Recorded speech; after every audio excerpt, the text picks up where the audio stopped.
Alors bonjour chers Kunibos, j'espère que vous allez super bien, j'espère que tout se passe excellemment bien dans vos différents cheptels. Alors aujourd'hui je vais faire une vidéo très spéciale comme d'habitude.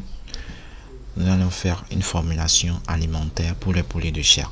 Mais ceci va concerner uniquement la finition des poulets de chair. Donc on va laisser la partie démarrage, on va laisser la partie croissance. Nous allons faire une formulation alimentaire pour la finition des poulets de chair. Alors dans cette formulation alimentaire, il y a une particularité, puisque je vais ajouter une matière première que je n'ai jamais eu à ajouter pour faire une formulation alimentaire dans une de mes vidéos. Et cette formulation alimentaire est le tuto de cacao.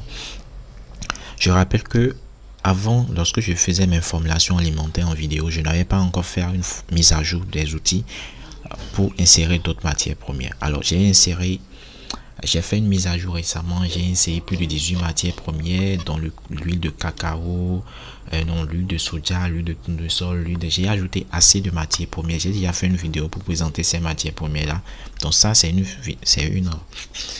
une mise à jour qu'on a eu à faire sur nos outils de formulation alimentaire. Nous avions ajouté plus de 18 matières premières dans cet outil, ce qui va vraiment vous aider à faire des formulations alimentaires en fonction des matières premières que vous avez dans votre région. Alors, je vais faire une formulation alimentaire pour les poulets de chair et je vais ajouter le tuto de cacao.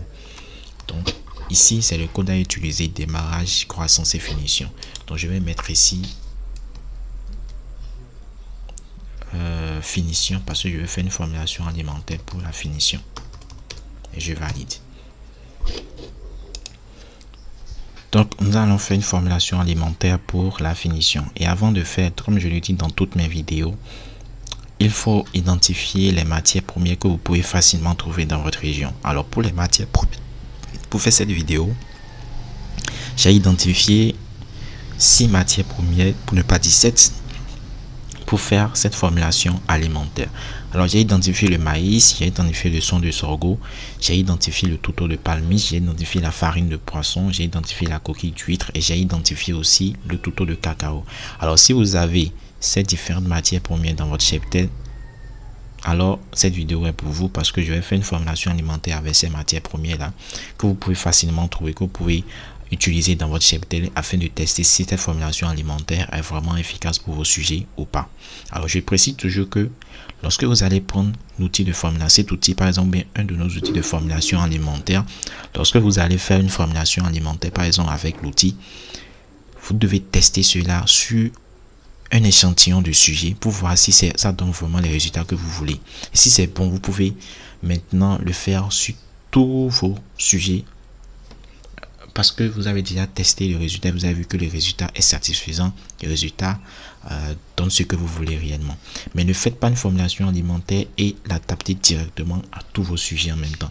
Faites-le, essayez de suivre un échantillon de sujet et si ça marche bien pour vous, vous le donnez à tous vos sujets. Mais si ça ne marche pas, vous réajustez votre formulation alimentaire, soit en enlevant une matière première et en ajoutant une autre matière première. Puisque l'outil contient plus de 20 matières premières que vous pouvez facilement trouver dans vos régions, alors plus d'excuses. Si vous voulez rentabiliser et économiser ce que vous donnez en achetant de la vente commerciale, l'outil est vraiment pour vous. Alors nous allons passer maintenant au vu du sujet et faire une formulation alimentaire à base du maïs, du son de sorgho, le tuto de palmiste, la farine de poisson, la coquille d'huître et le tuto de cacao. Alors nous avons le maïs. Nous avons le maïs, je mets 10 pour le maïs, le son de sorgho, je mets 10, le tuto de palmiste, je mets 10, la coquille d'huître, je mets 10, le tuto de cacao et je mets 10.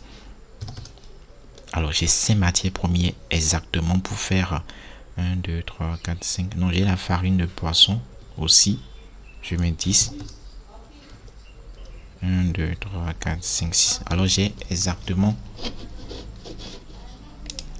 exactement 6 matières premières que je vais utiliser pour faire cette formulation alimentaire.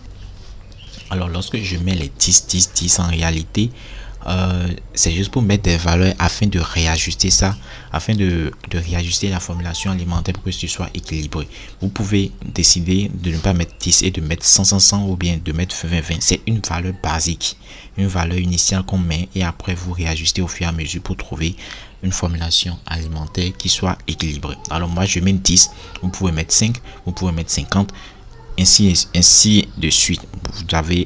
C'est à vous de mettre une valeur donnée afin d'avoir une formulation alimentaire qui soit un peu équilibrée pour votre cheptel. Alors moi je mets 10. Alors j'ai mis 10 sur toutes les matières premières que je peux facilement trouver dans ma région. Alors je me retrouve à 60 kg. Alors pour l'énergie, nous allons comparer pas à pas. L'énergie c'est 2600 à 2800 et la valeur de notre formulation alimentaire, c'est ça qui est donné ici, c'est 2017. Vous avez vu, c'est trop bas comparé à la valeur limite. Pour l'énergie, c'est 21,29. La valeur limite est de 16,18. C'est trop en essai comparé à la valeur limite. Pour le calcium, nous avons 6,71. La valeur de notre formulation alimentaire est de... La valeur de limite de notre formulation alimentaire est de 0,90. Vous avez vu, c'est trop en essai aussi. Pour le phosphore, nous avons 0,45 pour la valeur limite et la valeur de notre formulation alimentaire est de 0,76. C'est un peu en essai, nous allons revoir un peu. Pour la méthode, nous avons 0,30. La valeur de notre formulation alimentaire est de 0,43. Nous sommes dans les normes. Et pour la lysine, nous avons 0,75. La valeur de notre formulation alimentaire est de 1,16. Nous allons revoir aussi la lysine. Alors, une fois que dans votre formulation alimentaire, vous avez la coquille d'huître et que vous voyez que la coquille d'huître est trop en essai, la coquille d'huître, le taux de la coquille de calcium est trop en essai ici. Il faut agir directement sur la coquille d'huître. Alors pour la coquille d'huître ici, nous avions mis 10 kg. Nous allons réduire cela. Nous allons mettre 5 pour voir ce que ça va donner. Alors si on met 5, nous avons vu que ça revient à 4,13. Nous allons mettre 2 ou bien 1. Et si on met 1, on se retrouve à 1,71. Et 1,71 comparé à 0,90, c'est pas trop en essai. Mais nous allons refaire encore les ajustements et vous allez voir. Alors, nous prenons l'énergie. L'énergie est de 2600 à 2800. La valeur de notre formulation alimentaire est de 2375,53.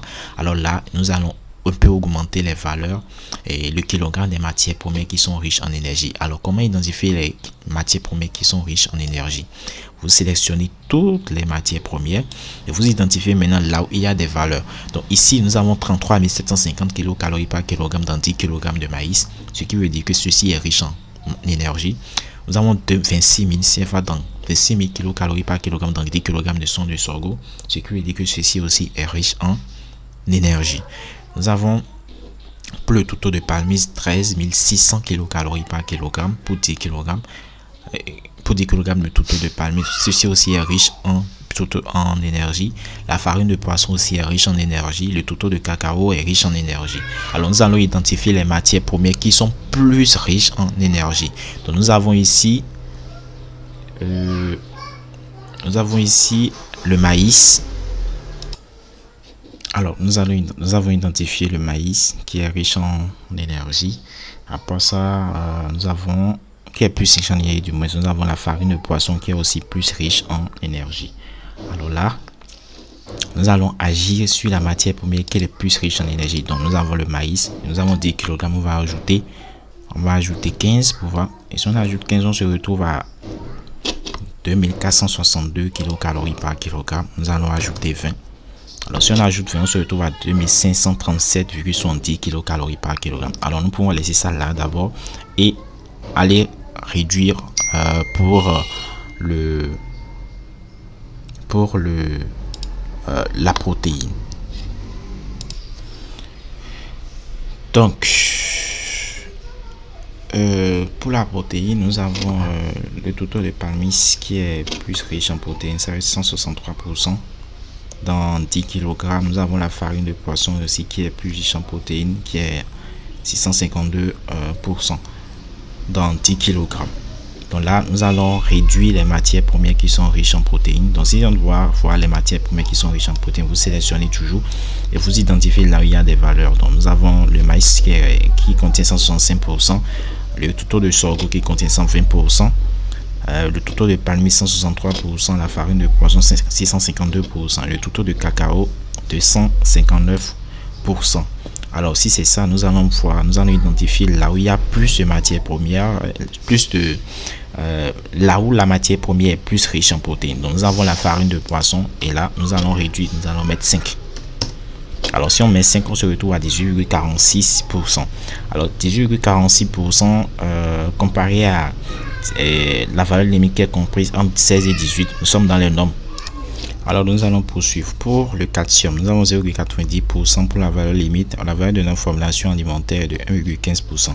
Donc ici nous avions mis 1 kg pour la coquille d'huître. Nous pouvons mettre maintenant 0,50. Alors si on met 0,50, on se retrouve à 0,84% pour la valeur pour notre formulation alimentaire. La valeur limite est à 0,90%. Là nous sommes dans les normes en fait. Donc pour le phosphore, nous avons 0,45 pour la valeur limite et 0,60 pour la valeur de notre formulation alimentaire, c'est dans les normes. Pour la méthionine, nous avons 0,30 pour la valeur limite, 0,34 pour la valeur de notre formulation alimentaire, nous sommes dans les normes. Et pour la lysine, nous avons 0,75% et 0,86% pour... Alors nous allons revenir sur l'énergie. Nous avons la valeur limite qui est comprise entre 2600 et 2800. Or, la valeur de notre formulation alimentaire est de 2496,40%. Alors, nous allons augmenter les matières premières qui sont riches en énergie aussi pour avoir la valeur limite. Donc, au niveau de son de sorgho, nous allons mettre 15 au lieu de 10. Alors, si on met 15 au lieu de 10, on se retrouve à 2504,96 kcal par kilogramme. Kilocalories par kilogramme. Donc là, ça évolue. Nous allons prendre le total de cacao, nous allons ajouter 15 kg. Alors si on ajoute 15 kg au total de cacao, nous allons constater que ça diminue parce que le total de cacao aussi est plus riche. Alors une fois que nous avions identifié, nous allons sélectionner les matières premières, toutes les matières premières, et identifier les matières premières qui sont plus riches en énergie. Qui est la matière première qui est moins riche en énergie, parce que si on augmente le kilogramme de la matière première moins riche en énergie, cela va augmenter la quantité d'énergie que va contenir la formulation alimentaire. Alors si nous sélectionnons tout ça, nous avons vu que c'est le total de palmiste qui est moins riche en énergie comparé aux autres. Donc si nous ajustons sur ça, nous mettons 5, vous allez voir que la valeur va augmenter là-bas. Vous avez vu. Donc lorsque nous avions mis 10, c'était à 2504 kcal par kilogramme. Mais lorsque nous avons diminué, nous avons mis 5, c'est revenu à 2608,11 kcal par kilogramme. Donc 2608,11 comparé à la valeur limite qui est comprise entre 2600 et 2800. Vous avez vu que nous sommes dans les normes. Pour la protéine, nous avons 16,18 pour la valeur limite. Or, la valeur de notre formulation alimentaire est de 18,24. Nous sommes dans les normes. Pour le calcium, nous avons 0,90 pour la valeur limite. La valeur de la formulation alimentaire de 0,82. Nous sommes dans les normes. Pour le phosphore, nous avons 0,45. La valeur limite de notre formulation alimentaire est de... Nous avons 0,56 pour la formulation alimentaire. La valeur limite est de 0,45. Nous sommes dans les normes.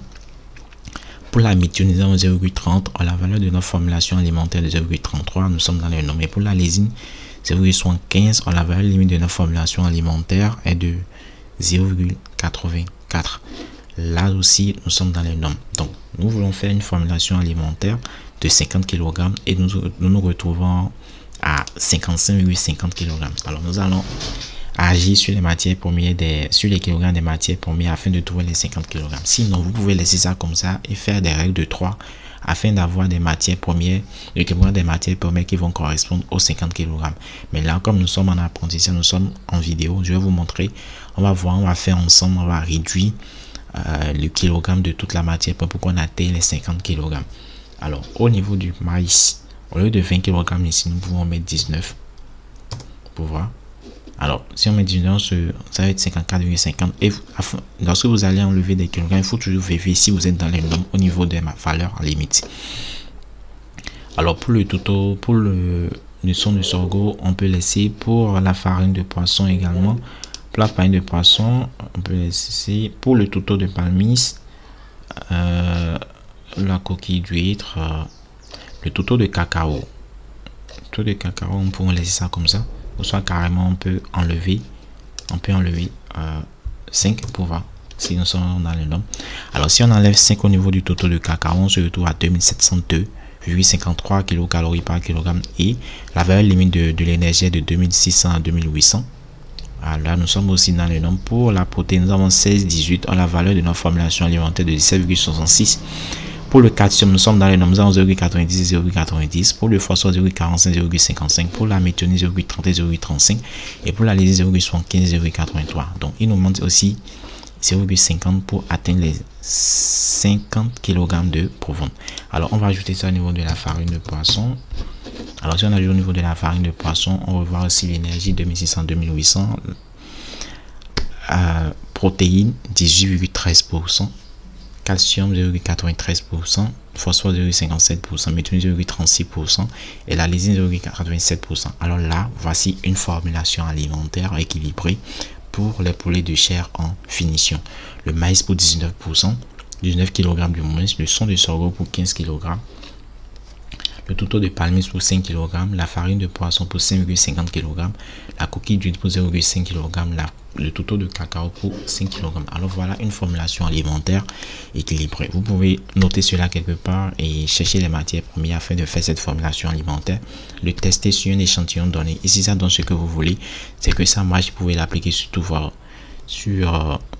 animaux. Mais si ça ne donne pas, vous devez réajuster ou enlever une matière première, insérer d'autres afin de trouver une formulation alimentaire qui soit vraiment parfaite pour vos sujets. Parce que utiliser l'outil pour faire une formulation alimentaire ne vous garantit pas que cette formulation alimentaire serait parfaite pour vos sujets. Donc il faut faire des essais afin d'avoir une formulation alimentaire qui soit parfaite. Alors nous voici à la fin de cette vidéo. J'espère que cela vous a plu. Si vous êtes nouveau sur la chaîne, n'hésitez pas à vous abonner et à cliquer sur la cloche de notification pour ne rien rater de nos vidéos. Et si vous êtes un ancien, n'hésitez pas à liker cette vidéo. Cela nous pousse à faire ce genre de vidéos à l'avenir. Alors si vous êtes intéressé par ce genre d'outils, allez dans la partie description. Vous aurez une liste de tous nos outils que nous avons déjà créés. Et si vous êtes intéressé, cliquez sur l'outil qui vous intéresse et contactez-nous directement sur WhatsApp afin d'avoir vos outils. Alors à très bientôt et passez une très bonne journée. Ciao.